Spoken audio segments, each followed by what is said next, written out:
Madame, Monsieur, bonsoir et bienvenue aux 19h de ce 31 juillet à la une de l'actualité. Installation du Conseil national consultatif pour la promotion des exportations. Une décision du président de la République pour l'encouragement des exportations hors hydrocarbures.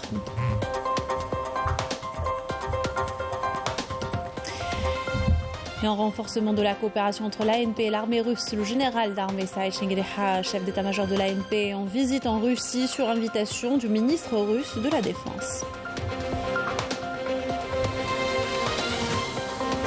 Mandaté par le président de la République, le ministre de l'Intérieur présente à Alger et Tipaza les condoléances aux familles des victimes des derniers incendies et s'enquit de la prise en charge des blessés des feux de forêt à l'hôpital de Zeralda. Et un volet investissement avec un élevage avicole qui a vu le jour grâce au mécanisme d'aide. Plus de 360 000 poulets sont produits annuellement. Au plan dans ce journal sur la lutte, l'abnégation et le courage des femmes sahraouies, un modèle pour les nombreuses femmes africaines dont c'est la journée ce 31 juillet. Et on vous emmène à Bouharoun dans cette édition à la découverte de la fameuse paella espagnole, revisitée par un chef local, un véritable régal des papilles selon les nombreux clients. Reportage ce soir.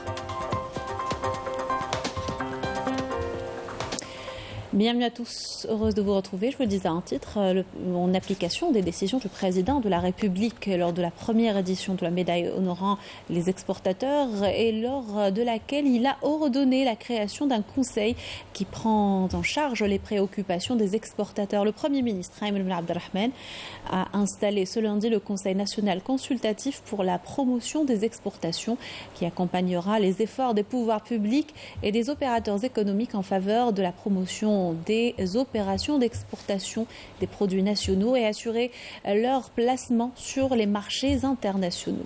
Cette installation entre dans le cadre des dispositions renforçant les réalisations de l'Algérie dans le domaine économique ces dernières années. Elle s'inscrit dans une nouvelle démarche encourageant l'esprit d'initiative et les exportations hors hydrocarbures et consacre le rôle de l'État dans le soutien et l'accompagnement des opérateurs économiques créateurs de richesses.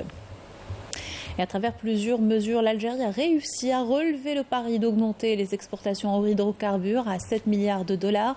Prochain défi fixé par le président de la République pour cette année est d'atteindre les 13 milliards de dollars et ce à la faveur du nouveau code de l'investissement. Faveur entre autres les détails par Amel Barba.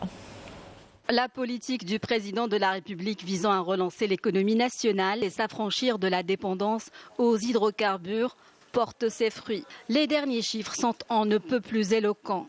Les exportations hors hydrocarbures en Algérie connaissent en effet une dynamique sans précédent, passant de 1,7 milliard de dollars en 2019 à 7 milliards de dollars en 2022, pour atteindre 13 milliards de dollars à la fin de l'année en cours. Des avancées remarquables qui s'inscrivent en droite ligne des engagements du président de la République qui a placé en tête des priorités la sortie de l'économie basée sur les hydrocarbures. Après son élection, le chef de l'État a pris les devants avec une décision cruciale, se tourner résolument vers l'industrie pétrochimique et développer les secteurs de l'industrie et de l'agriculture. Le président de la République, Abdelmadjid Tebboune, procédera ainsi à la concrétisation de l'un de ses principaux engagements, à savoir la diversification des exportations avec en ligne de mire le plan de relance pour une nouvelle économie. Une batterie de mesures a été mise en place pour encourager les exportateurs, outre la mobilisation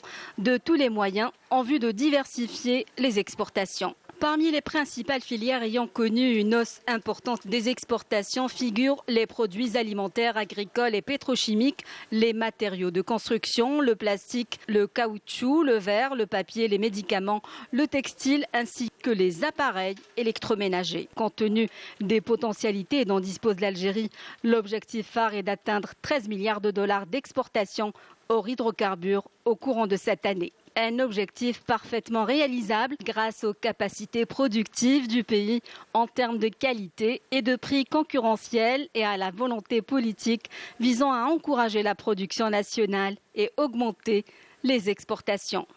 Des décisions largement saluées par les opérateurs économiques et les experts. Ces derniers mettent en avant les facilitations administratives et douanières, en plus de l'accompagnement bancaire, avec l'ouverture prochaine de banques algériennes à Paris, Nouakchott et Dakar, de quoi permettre à l'Algérie de devenir leader en matière d'exportation dans la région. Et nous venons de le voir, l'un des secteurs aux grandes potentialités en matière d'exportation, les filières agricoles et les produits transformés, un segment qui bénéficie de nombreuses mesures incitatives. Yamina Saïchi. Diversifier l'économie nationale hors hydrocarbures et la sevrer de sa dépendance à la rente pétrolière est une des priorités des plus hautes autorités du pays. Pour y parvenir, l'Algérie mise gros sur le secteur de l'agriculture et de l'industrie agroalimentaire.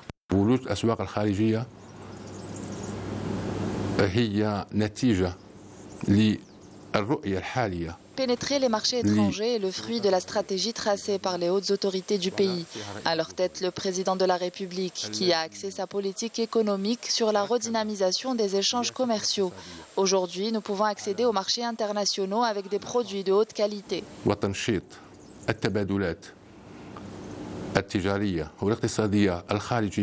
Les dattes algériennes, avec leurs innombrables variétés, font partie des produits qui occupent une place de choix sur les marchés africains et européens, avec 75 pays en importante quantité.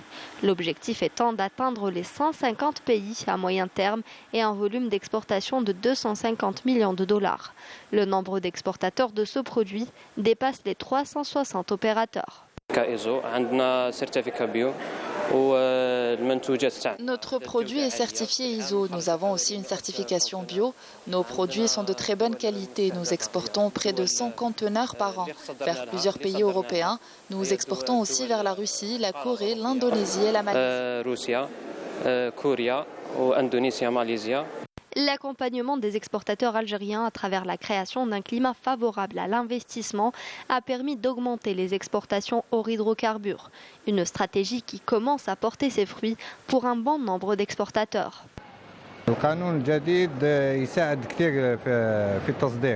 La nouvelle loi favorise l'exportation. Il y a un accompagnement continu des investisseurs avant la phase d'exportation pour leur permettre de se faire connaître sur les marchés étrangers.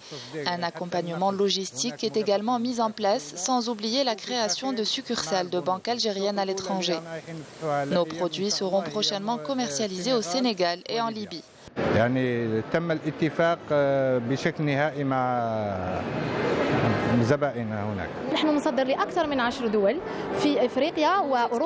10 pays, dont des pays africains et européens. Nos produits existent aussi aux USA et au Canada. 13 milliards de dollars d'exportation hors hydrocarbures est l'objectif fixé pour l'année 2023.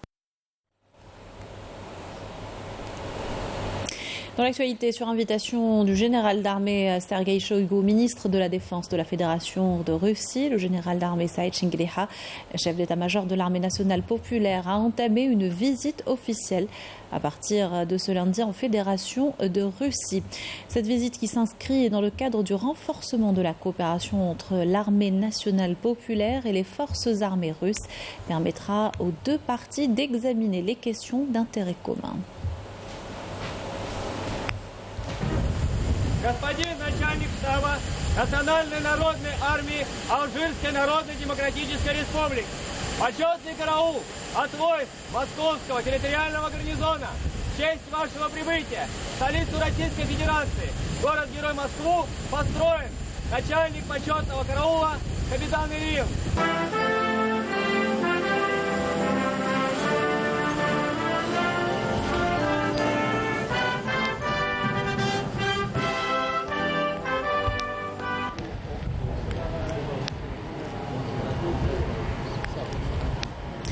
Le général d'armée a été reçu sur le tarmac de l'aéroport de Moscou par le général d'armée Alexander Fomin, vice-ministre de la Défense de la Fédération de Russie, et Dimitri Chogaïev, directeur du service fédéral de la coopération militaire et technique de la Fédération de Russie, où le chef d'état-major de l'armée nationale populaire a eu un accueil officiel aux côtés du vice-ministre de la Défense de la Fédération de Russie. Les hymnes nationaux de l'Algérie et de la Russie ont été écoutés.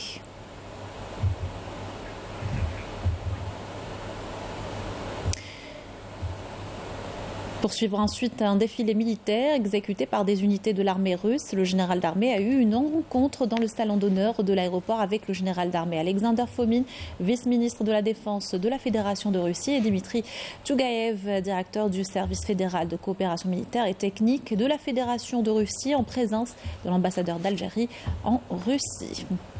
Le ministre des Affaires étrangères de la communauté nationale à l'étranger a pris part à la 18e session extraordinaire des ministres des Affaires étrangères des pays membres de l'Organisation de la coopération islamique. Celle-ci a été consacrée aux incidents d'autodafé du Coran survenus en Suède et au Danemark.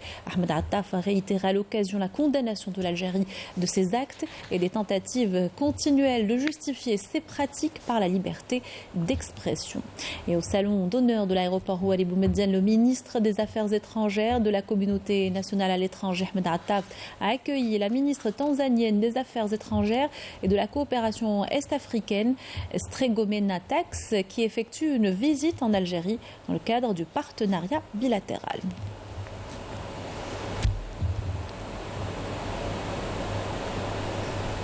Mandaté par le président de la République, le ministre de l'Intérieur, des collectivités locales et de l'aménagement du territoire a présenté à Ain Benyan à Alger les condoléances aux familles de 8 victimes des incendies de Béjaïa. Accompagné de la ministre de la Solidarité nationale, Brahim Rad, a remis à ces familles des aides financières. Il a également exprimé l'attachement des pouvoirs publics à accompagner les familles des victimes et a salué à l'occasion le professionnalisme des éléments de la protection civile, l'ANP et les différents services et leurs efforts fournis dans la lutte contre les incendies dans des conditions météorologiques difficiles. Je vous invite à écouter le ministre de l'Intérieur et la ministre de la Solidarité nationale. Le président de la République et les pouvoirs publics sont aux côtés des citoyens dans toutes les circonstances, dans le meilleur comme dans les pires épreuves. Nous resterons toujours à vos côtés.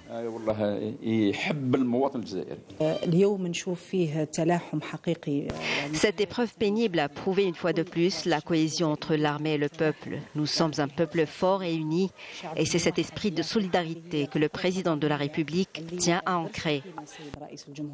Et le ministre de l'Intérieur, toujours accompagné de la ministre de la Solidarité nationale, a également présenté les condoléances à la famille Bouhami, résident à Douaouda, qui a perdu un de ses membres lors des derniers incendies.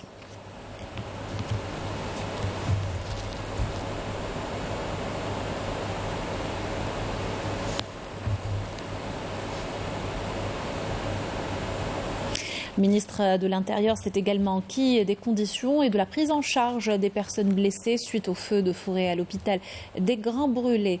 Saïd Chiben à Zeralda, il était accompagné de la ministre de la Solidarité nationale.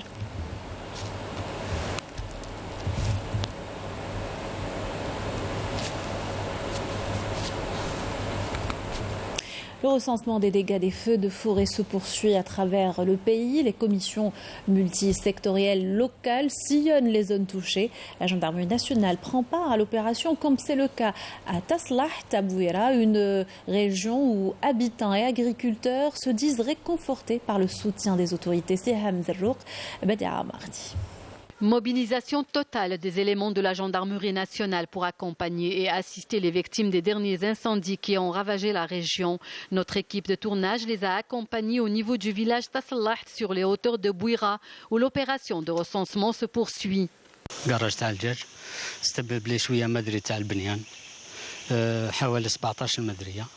J'ai perdu mon poulailler, environ 17 madriers, une citerne, les câbles électriques qui servaient à pomper l'eau et les canalisations.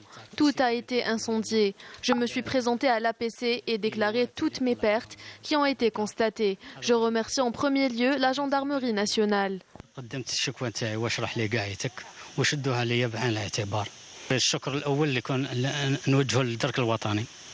Nous avons subi d'énormes pertes de cheptel et de matériel. Nous avons perdu tout notre capital.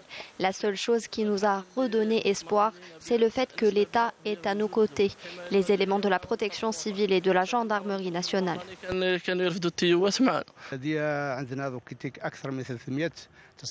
Plus de 300 déclarations sur l'honneur faites par les sinistrés ont été réceptionnées au niveau de l'APC.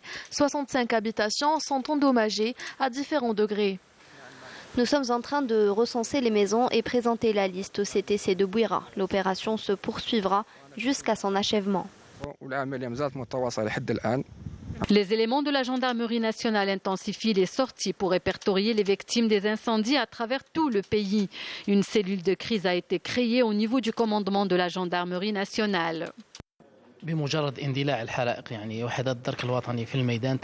le déclenchement des incendies, le commandement de la gendarmerie nationale a déployé ses équipes sur le terrain aux côtés de la protection civile, l'armée nationale populaire et les services des forêts pour éteindre les feux.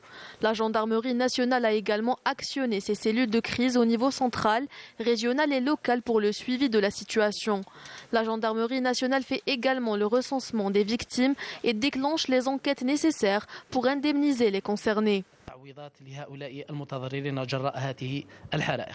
L'indemnisation des victimes des incendies dans les plus brefs délais nécessite le concours de plusieurs acteurs, notamment la gendarmerie nationale qui œuvre à protéger les citoyens et le pays dans toutes les circonstances. Autre wilaya touchée par les derniers incendies, Jijel, où le recensement des dégâts est aussi en cours. La prise en charge des sinistrés par les autorités s'est rapidement organisée. L'aide humanitaire et la solidarité de la population également. Abdelrahim Chemraoui, Yasmine Massoudi. Après les incendies ravageurs qui ont touché plusieurs régions du pays, le mouvement de solidarité s'intensifie. Dans la wilaya de Jijel, des dons ont été distribués aux familles sinistrées par des bénévoles venus des 4 coins du pays. Dieu merci, l'arrivée de ces bénévoles a permis d'alléger la peine que nous avons ressentie durant les incendies. Le peuple algérien est un peuple fier et solidaire. Il répond toujours présent dans les moments difficiles comme celui-ci. Ils étaient avec nous dès le début. Les bénévoles sont venus de partout. Leur présence nous a apporté du baume au cœur. Je les remercie infiniment. Un élan de solidarité qui reflète l'esprit d'entraide et de partage du peuple algérien, en particulier lors des grandes catastrophes. Nous sommes venus des wilayas du sud pour soutenir nos frères sinistrés qui ont subi de lourdes pertes lors de ces incendies et pour leur apporter toute l'aide dont ils ont besoin à travers ces campagnes de solidarité. Cette 3e caravane est composée de denrées alimentaires, de literie et de produits pharmaceutiques. En attendant la 4e opération qui consiste à fournir de l'électroménager aux familles sinistrées. Le peuple algérien doit rester fort et solidaire, en particulier en ces temps de crise. D'autres opérations de collecte de dons et des caravanes de solidarité continueront à sillonner les différentes régions touchées par cette catastrophe nationale. Voilà donc sujet signé Abdelrahim Chemraoui, un volet économie à présent avec cet investissement dans la production d'œufs et de viande blanche à Bojbarelij. L'éleveur avicole a réussi grâce au mécanisme d'aide. Son investissement propose plus de 360 000 poulets annuellement. Fatiha Medjay, Rina Lourari. Passionné par l'agriculture, Abdelhakim Farahnia a réussi à mettre sur pied son projet d'élevage de poulets de chair et de poules pondeuses d'une capacité de production de 1500 plateaux d'œufs par jour. Un investissement rentable rendu possible grâce notamment à l'appui de l'État. C'est grâce aux facilitations de l'État que j'ai réussi à concrétiser mon projet d'élevage de 100 000 poules pondeuses, dont 50 000 en production, permettant d'atteindre 1500 plateaux de jour. Et l'autre moitié en poussinière. Un nouveau complexe a récemment été ouvert, comprenant 60 000 poules avec une capacité de production de 360 000 poulets de chair.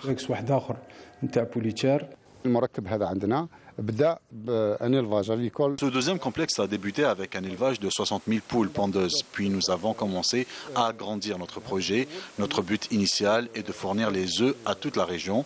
Nous avons établi poussinière pour la préparation des poules pondeuses pour le premier complexe. La poussinière pour la préparation de la poule pondeuse, le centre Tiana. Un projet réalisé grâce au soutien de l'État, en plus des mesures favorables accordées aux investisseurs. Il y a plusieurs industries de transformation vers lesquelles la wilaya de Bojbarelij se dirige. Elle a également pour objectif de devenir leader en matière de production de viande blanche et d'œufs. Exemple éloquent de réussite dans l'élevage avicole, cette unité de production permettra certainement d'encourager d'autres investisseurs à se lancer dans cette filière prometteuse, génératrice de richesses et d'emplois. Et la culture de l'arganier, cet arbre connu pour ses innombrables vertus, s'épanouit désormais à Tindouf. Et cela grâce à l'accompagnement scientifique et logistique de la Caisse régionale de la coopérative agricole. Rina Lerari. Idriss Zaaf a pris la décision d'investir dans la culture de l'arganier. Cet arbre étonnant, aux multiples bienfaits pour l'environnement et pour la santé, est un placement sûr pour cet agriculteur. Des plants d'arganier sont enracinés dans cette pépinière. Il faut d'abord se familiariser avec la nature spécifique de cet arbre, apprendre à l'entretenir pour assurer une croissance optimale. Nous œuvrons à augmenter notre production et espérons que d'ici 3 ans, nous pourrons enfin extraire l'huile. Jusqu'ici, le taux de réussite est très élevé. Notre rôle consiste à accompagner et à soutenir les agriculteurs dans leurs projets, en les aidant à surmonter toutes les difficultés auxquelles ils pourraient être confrontés. L'arganier est un arbre bien adapté à cette région et pour cela, on s'engage à leur fournir un soutien continu, des conseils avisés ainsi que le financement pour optimiser leur rendement. Grâce aux mesures de facilitation, aux conseils d'experts et aux avantages offerts au profit des agriculteurs de la wilaya de Tindouf, la production et le rendement des cultures ne pourront que s'améliorer, promettant un avenir prospère pour l'agriculture locale. Justice, et conformément aux dispositions de l'article 11 du Code pénal, le procureur général près de la cour de Mostaganem informe l'opinion publique qu'en date du 30 juillet 2023, vers 15h, le juge d'instruction près le tribunal de Mostaganem auditionnait l'accusé D. Lakhdal, un ancien greffier au même tribunal, poursuivi pour abus de fonction et usurpation d'identité lorsque ce dernier a sorti son pistolet, a tiré sur le juge d'instruction, le touchant à l'abdomen. Après l'intervention du greffier de la salle d'audience et d'un gendarme pour arrêter l'agresseur et lui retirer son arme, ce dernier a résisté et fut blessé à la tête. Les blessés ont été immédiatement évacués à l'hôpital où le juge d'instruction a subi une intervention chirurgicale réussie. Son état de santé est instable, tandis que les premiers soins ont été prodigués à l'agresseur qui est toujours sous surveillance médicale.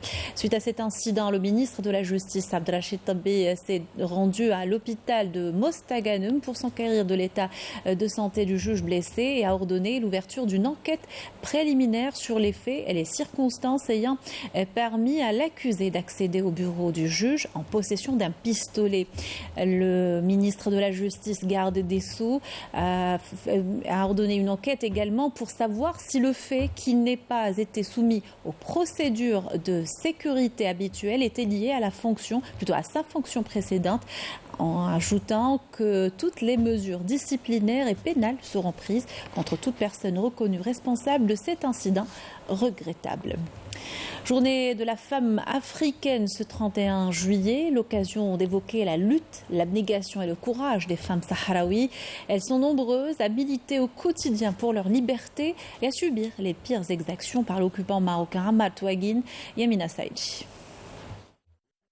Les femmes sahraouies célèbrent aujourd'hui la journée internationale de la femme africaine, faisant preuve d'un courage à toute épreuve face aux injustices et exactions de l'occupation marocaine. Elles continuent de livrer un combat acharné pour l'indépendance de leur pays. La femme sahraoui a de tout temps joué un rôle pionnier et décisif dans la lutte de libération nationale, en empruntant la voie de la résistance et a apporté sa contribution pour la libération du Front populaire de Saria al-Hamra et Oued al-Dahab. Elle contribue d'une manière efficace au processus d'édification du pays.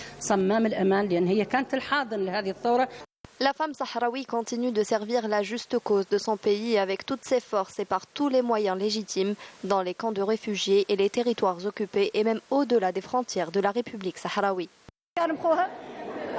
Les femmes sahraouies ont toujours combattu aux côtés des hommes. Malgré les méthodes ignobles de l'ennemi par lesquelles il tente d'effacer son identité, la femme sahraoui a réussi à s'imposer.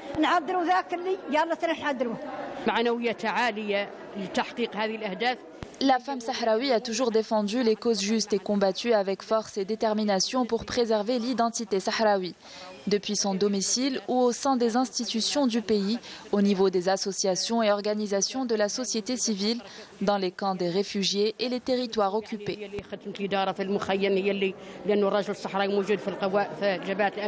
L'organisation panafricaine des femmes créée en 1962 a pavé le chemin pour l'institution par l'UA en 1974 de la Journée internationale de la femme africaine célébrée le 31 juillet de chaque année dans toutes les capitales des États membres de l'Union africaine.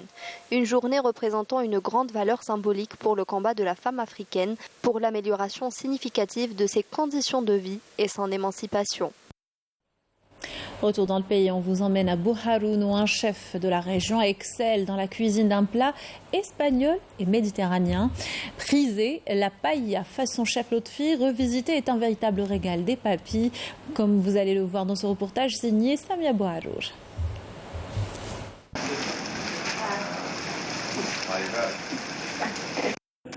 Hola, paella! Les saveurs marines pendant l'été, quoi de mieux? Derrière ces fourneaux, Lotfi, un passionné de la cuisine méditerranéenne. Sa spécialité, la paella.